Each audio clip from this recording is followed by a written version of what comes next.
Hi hello friends, welcome to our channel Rao Sujatha. Friends అందరూ బాగున్నారు, నేను కూడా బాగున్నాను. ఫ్రెండ్స్ బాగానే ఉన్నది కానీ వర్షం ఏం రాలేదు. ఉన్నట్టుండి సడన్గా ఎంత పెద్దది, అసలు అనుకోలేదు వర్షం వస్తుంది ఈరోజు అన్నట్టు. ఇక సడన్గా వచ్చిందనమాట.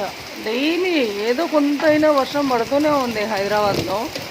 చూడండి ఎంత పెద్ద వర్షం అంటే, ఇక్కడ మనకు ఇంటి పక్కన పెద్ద తాటి చెట్టు ఒకటి ఉంటుంది, అటు పక్కన వెంచర్ ఉంటుంది ముందుకి.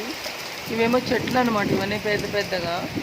ఫ్రెండ్స్ మేము ఇక్కడ ఇల్లు స్టార్ట్ చేసినప్పుడు అయితే నాకు తెలిసి ఈ చాలా తక్కువ ఉండే. ఈ ముందు కనిపిస్తున్నాయి కదా స్టార్టింగ్లో ఈ 3 హౌస్, అవి మాత్రమే 3-4 హౌసెస్, అవి మాత్రమే కొంచెం మంచిగా కనిపించేవి. ఆ స్టార్టింగ్లో మళ్ళీ ఎల్లో బిల్డింగ్ కొంచెం ఒకటి కనిపిస్తుంది కదా కొత్త బిల్డింగ్ పక్కన, అది ఉండేది. ఇప్పుడు కొత్తది ప్లస్ ఇంకా పెద్దగా పక్కన వెనక ముందు అన్నీ అయ్యాయి కదా, ఇవన్నీ అనమాట.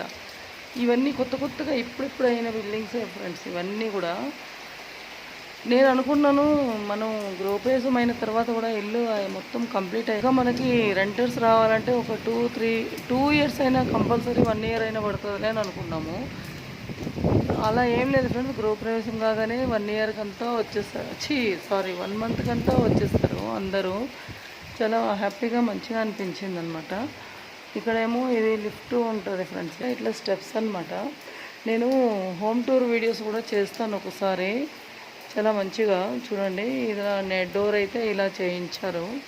ముందు ఫ్రంట్ పార్ట్ మాత్రమే చూపించాను, వర్షం కోసం అన్నట్టు ఇట్లా బయటకు వచ్చి తీస్తున్నాను. చూడండి ఇదంతా వర్షం పడిపోతుంది కింద. ఇంకా చాలా మంచి వీడియోస్ చేద్దామని ట్రై చేస్తున్నాను ఫ్రెండ్స్. నేనైతే ఈ హైదరాబాద్లో హైడ్రా అనేది చాలా పెద్ద హెడేక్ అయిపోయింది. మాకు కూడా కొంత ఇబ్బందిగానే ఉంది. హైడ్రా ఏంటి ఇదేంటి, ఇంత కష్టపడి హౌసెస్ కట్టుకుంటున్నాము, ఇంత వెళ్ళు వచ్చిందని వెంటనే కుల్లగొట్టడము, ఇట్లాంటివి చేస్తే వితిన్ 4 to 5 ఇయర్స్లో కులగొట్టేస్తున్నారు ఇళ్ళన్నీ. మాకైతే 1.5 year పట్టింది ఫ్రెండ్స్ మా ఇల్లు కట్టుకోవడానికి. చెప్పాను కదా నేను హోమ్ టూర్ ఒకసారి చేసి మొత్తం కంప్లీట్గా పెడతానమాట హౌస్ అంతా. ఇది స్టెప్స్ దగ్గర ఇంకా నేను లైట్ వేయలేదు కదా, అందుకే ఇంత చీకట్లాగా అనిపిస్తుంది. చూడండి ఫ్రెండ్స్, ఇంకా పైకి ఇలా వెళ్ళాలి తర్వాత. ఓకే ఫ్రెండ్స్, ఇక మళ్ళీ టాపిక్లోకి వచ్చేద్దాము. ఈ హైని అసలు ఫ్రెండ్స్ చాలా అంటే చాలా ఇబ్బంది పెట్టేస్తున్నారు. చిన్నవాళ్ళు పెద్దవాళ్ళు లేదనేది లేకుండా మొత్తం ఎక్కడ పడితే అక్కడ కులగొట్టేస్తున్నారు అనమాట. ఇలా కులగొడితే ఎంత కష్టం ఫ్రెండ్స్ అందరికీ. ఇల్లు కట్టుకోవడం అనేది ఎన్ని రోజుల కల ఉంటుంది అందరికీ. అట్లా కలగంటూ ఎన్ని సంవత్సరాల నుంచి కూడబెడితే 1.5-1.5 2 కోట్లు సంపాదిస్తారు ఫ్రెండ్స్. ఇంకా అంత కాకపోయినా కానీ 50-60 lakhsలో ఉన్న ఇల్లు కూడా కూలగొట్టేస్తున్నారు వాళ్ళు. ఈరోజు అంత కష్టపడి సంపాదించుకోవాలంటే ఎన్ని ఇయర్స్ పడుతుంది వాళ్ళకి. ఒక తరం అంటే ఒక మమ్మీ డాడీలైనా పిల్లలైనా, ఇప్పుడు పిల్లలు అనుకోండి స్టార్టింగ్లో హౌస్ లోన్ కట్టుకుంటూ వాళ్ళు 45-60 ఇయర్స్ వచ్చే వరకు లోన్స్ కట్టుకోవాలి పిల్లలంటే. అదే పెద్దవాళ్ళు అనుకోండి పేరెంట్స్ ఇప్పుడు 50 ఇయర్స్ 60 ఇయర్స్ లాంటి వాళ్ళు అయితే స్టార్టింగ్లో ఎప్పుడో కొనుక్కుని ఉంటారు హౌసెస్ని. అలాంటి హౌసెస్లో ఇన్ని సంవత్సరాలు కష్టపడింది మొత్తం ఆ హౌస్కే సంపాదించి కట్టుకోవడమైనా, వాటికే అప్పులు కట్టుకోవడాలు ఇట్లాంటివన్నీ ఉంటాయి కదా. ఒక హౌస్ అన్న తర్వాత ఎన్నో కళలతోని మనం టెంపుల్ ఎలా ఉంటుందంటే మనం ఆ విధంగా మనం స్టార్టింగ్ నుంచి 20-30-40 ఇయర్స్ నుంచి ఉన్న వాళ్ళు కూడా ఉన్నారు ఫ్రెండ్స్. అలాంటి వాళ్ళ ఇల్లు మొత్తం కొలుగొట్టేస్తున్నామని చెప్పేసి ప్రతిసారి వచ్చి నోటీసులు అది ఉంటుంది కదా స్టాంప్ లాంటిది, అది వేస్తున్నారు గోడల మీద. ఒకటేంటంటే చెరువులో కట్టిన వాళ్ళవి, కబ్జాలు చేసిన వాళ్ళవి, పెద్ద వాళ్ళకి అలా చేసినా కానీ కొంత తట్టుకునే శక్తి ఉంది, వాళ్ళు చేసుకోగలుగుతారు, మళ్ళీ సంపాదించుకోగలుగుతారు. అలా కాకుండా చిన్న మిడిల్ క్లాస్ వాళ్ళు అంటే జీతాల మీద బతుకుతూ ఇంత మిగుల్చుకొని కనీసం 50 రూపీస్ అంటే కూడా వాళ్ళకు ఒక కౌంటింగ్లో వస్తూ వాళ్ళు అది కూడా చూసి ఖర్చు పెట్టే స్థాయిలో ఉన్న వాళ్ళందరివి కూడా కొలగొడతాము అంటే ఎంత ఘోరం ఫ్రెండ్స్. ఇదైతే ఇలా ఉండకూడదని నేనైతే అంటున్నాను.